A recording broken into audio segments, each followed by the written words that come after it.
Supreme court ने एक बार फिर देश के राजनीतिक दलों की जान सांसत में डाल दी है। उसने उन इलेक्टोरल बॉन्ड्स को, उस स्कीम को खत्म कर दिया है जिसके जरिए राजनीतिक दल कंपनियों से, धन्ना सेठों से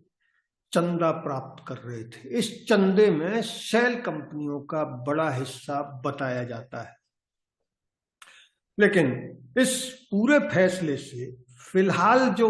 असर पड़ा है वो लगभग सभी राजनीतिक दलों को 5,000 करोड़ के नुकसान का अनुमान है, क्योंकि 2019 के लोकसभा चुनाव से ठीक पहले इलेक्टोरल बॉन्ड से राजनीतिक दलों को लगभग 5,000 करोड़ का चंदा मिला था। अनुमान है कि इस बार भी शायद 5-6 हजार करोड़ का चंदा मिलता इलेक्टोरल बॉन्ड से, लेकिन अब वो नहीं मिल पाएगा। बॉन्ड के जरिए काले धन के रूप में हो सकता है कि वो जस्ट डबल पैसा उनको मिल जाए, लेकिन फिलहाल इलेक्टोरल बॉन्ड से वो नहीं मिलेगा। और सबसे बड़ी दिक्कत उन धन्ना सेठों को है जिन्होंने 16,800 करोड़ के इलेक्टोरल बॉन्ड खरीदकर विभिन्न राजनीतिक दलों को चंदे के रूप में दिया था। मुंबई और दिल्ली से खबर है कि ये धन्ना सेठ लगातार ये दबाव बना रहे हैं कि कैसे भी करके सरकार कोई भी उपाय करे, कोर्ट जाए, कोई और उपाय करे, लेकिन उनके नाम 13 मार्च को चुनाव आयोग की वेबसाइट पर सार्वजनिक नहीं हो, क्योंकि अगर उनके नाम सार्वजनिक हुए तो उनके कारोबार के काले हिस्से का भी जनता को आभास हो जाएगा। क्योंकि ऐसा भी दावा किया जा रहा है कि धन्ना सेठों ने जो ये पैसा दिया है 16,800 करोड़ रुपए, इसमें एक बड़ी राशि शेल कंपनियों की है। मोदी सरकार 2014 से ये ढिंडोरा पीट रही है कि उसने आते ही देश से करप्शन खत्म कर दिया और शेल कंपनियों को समाप्त कर दिया है। कोरोना काल में तो लगातार इस बात का ढिंडोरा लगातार इस तरह का प्रचार किया गया कि केंद्र सरकार ने शेल कंपनियों की लगाम कस दी है और देश में अब शेल कंपनियां धीरे धीरे खत्म हो रही हैं। लेकिन मुंबई से और दिल्ली से जो खबरें आ रही हैं वो ये बता रही हैं कि वो धन्ना सेठ जो अपना नाम सार्वजनिक, अपनी कंपनी का नाम सार्वजनिक होने से रोकना चाहते हैं, उसके पीछे का कारण उनकी वही शेल कंपनियां हैं जो भारत और भारत से बाहर कारोबार में गड़बड़ करने के लिए इस्तेमाल की जाती हैं। भारत में लाखों शेल कंपनियां हैं जो टैक्स चोरी और अन्य फायदों के लिए धन्ना सेठ यानी बड़े उद्योगपति बनाते हैं, बड़े इंडस्ट्रियलिस्ट बनाते हैं और उससे आयकर के साथ साथ अन्य करों का अपवंचन करते हैं, यानी उनकी बचत करते हैं, कर चोरी करते हैं। इसलिए वो चाहते हैं कि किसी भी तरीके से उनके नाम सार्वजनिक नहीं हो। लेकिन आपको बता दें कि इस बार सुप्रीम कोर्ट की संविधान पीठ ने सर्वसम्मति से फैसला देकर जिस मजबूती से चुनाव आयोग, सरकार और स्टेट बैंक को आदेश दिया है, उससे लग नहीं रहा कि चुनाव आयोग और सरकार फिलहाल उनके नाम सार्वजनिक होने से रोकेंगे। चंदे को लेकर जो कुछ भी होगा, लेकिन अगर शेल कंपनियों की डिटेल बाहर आई, उनका विवरण अगर बाहर आ गया, तो वित्त मंत्रालय से लेकर उसके छींटे प्रधानमंत्री नरेंद्र मोदी के दामन तक पर भी पड़ सकते हैं, क्योंकि इसमें शेल कंपनियों के जरिए काफी सारा पैसा आने के संकेत हैं। सुप्रीम कोर्ट ने भी शेल कंपनियों का नाम अपने फैसले में लिया है कि शेल कंपनियों के जरिए इलेक्टोरल बॉन्ड खरीदने की प्रक्रिया या उस खरीदने की संभावना से कतई इनकार नहीं किया जा सकता। अब सवाल है कि सरकार इसे रोकेगी कैसे?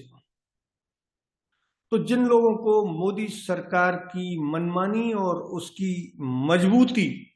पर भरोसा है, वो ये कह रहे हैं कि सरकार 13 मार्च से पहले पहले एक ऑर्डिनेंस लाकर इस सुप्रीम कोर्ट संविधान पीठ के इस फैसले को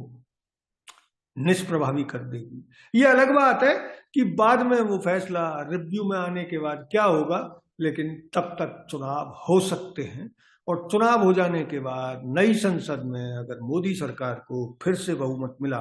तो वो एक नया बिल लाकर सुप्रीम कोर्ट को उसी तरह से मजबूर कर सकते हैं जिस तरह उन्होंने अन्य कई मामलों में सुप्रीम कोर्ट के फैसलों को ताक पर रखकर अपनी मनमानी जारी रखी है। अब सवाल है कि क्या अकेली मोदी सरकार इसके लिए दोषी है? तो कुछ लोगों का मानना है कि मोदी सरकार अकेले दोषी नहीं है। जब जिस सरकार का या जब जिस राजनीतिक दल की सरकार रही है, चंदे के मामले में वह हमेशा डंडे का इस्तेमाल करता आया है। कांग्रेस के जमाने में भी धन्ना सेठों से जबरिया धन वसूली चुनाव लड़ने के लिए चंदे के नाम पर होती थी, लेकिन तब शायद मीडिया इतना दबा कुचला नहीं था, इसलिए कभी कभार उसकी ये हरकतें पब्लिक डोमेन में आ जाती थी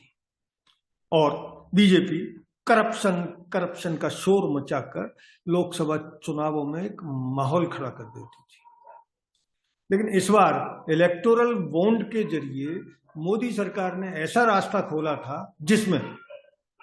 जब किसी धन्ना सेठ से चंदा लेना होता था तो उसी समय इलेक्टोरल बॉन्ड साल में एक बार जारी करने का एक नियम है इसमें कि साल में एक बार जारी होंगे, तो उसी समय इनको जारी करके और चंदा ले लिया जाता था। नमस्कार, आप देख रहे हैं हिंदी हेडलाइन में सुभाष राय। इलेक्टोरल बॉन्ड को इसी वजह से विपक्षी पार्टियों को गरीब बनाने का एक षड्यंत्र माना गया था। 2018 में इसे संसद में मनी बिल के रूप में पास कराया गया था। 2018 से ही भाजपा का खजाना भरता चला गया और विपक्षी पार्टियां गरीब से गरीब होती चली गई, क्योंकि इलेक्टोरल बॉन्ड में जो कोई इलेक्टोरल बॉन्ड खरीद रहा था, जिस किसी धन्ना सेठ ने इलेक्टोरल बॉन्ड खरीद के विपक्षी पार्टियों को पैसा देने की कोशिश की, तो सरकार की ईडी और सीबीआई ने उनको घेर लिया। अभी माना जा रहा है कि सरकार से लगभग 10 साल से सीधे टकराव से दूर रहने की कोशिश करने वाला सुप्रीम कोर्ट इस बार खम ठोक कर सरकार के खिलाफ उतर आया है।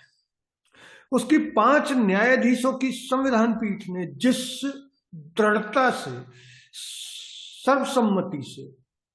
इलेक्टोरल बॉन्ड को खत्म करने का जो फैसला सुनाया है,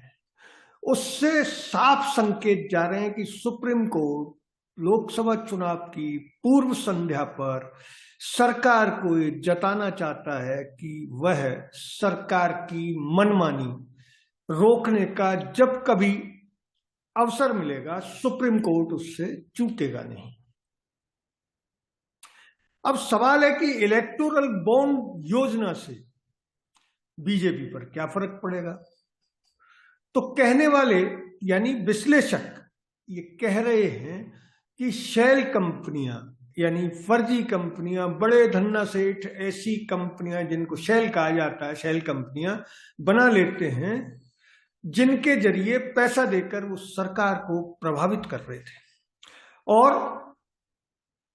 ये पैसा देने के बाद वो मनमाने फैसले सरकार से करा रहे थे। ये आरोप लगातार पिछले 6 साल से लगाए जा रहे हैं। अब जब सुप्रीम कोर्ट ने इस इलेक्टोरल बॉन्ड को पूरी तरह से रद्द करते हुए ये आदेश दे दिया है कि जिन धन्ना सेठों ने ये पैसा दिया है उनके नाम, पते और कंपनियां चुनाव आयोग की वेबसाइट पर विस्तृत रूप से डाले जाएं ताकि देश की जनता यानी अंततः मतदाता वोटर ये देख सके कि राजनीतिक दलों को कौन कौन से धन्ना सेठों ने कितना कितना पैसा दिया है। लगभग 16,800 करोड़ रुपए का ये चंदा, जिसके बारे में एडीआर जो इस याचिका को लेकर सुप्रीम कोर्ट गया, उसका ये दावा है कि 92% पैसा बीजेपी को मिला और 9% पैसा विपक्षी, उनमें सबसे बड़े विपक्षी दल कांग्रेस को मिला। अब जब ये उनके नाम बाहर लाने के आदेश हो गए तो दिल्ली में खलबली है और अंदर से ये खबर आ रही है कि सत्ताधारी पार्टी किसी भी तरीके से ये रोकने का प्रयास कर रही है, कोई रास्ता खोज रही है कि 13 मार्च को चंदा देने वालों के नाम सार्वजनिक करने से रोक दिए जाए। हालांकि संविधान पीठ का फैसला है और चुनाव आयोग को ये मानना ही पड़ेगा, लेकिन बीजेपी और सत्ताधारी दल के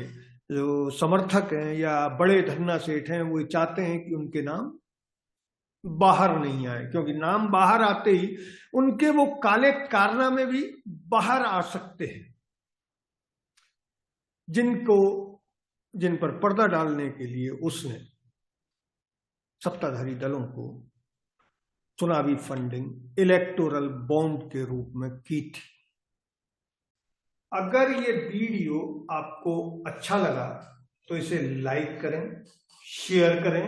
और चैनल को सब्सक्राइब जरूर करें। धन्यवाद। जय हिंद।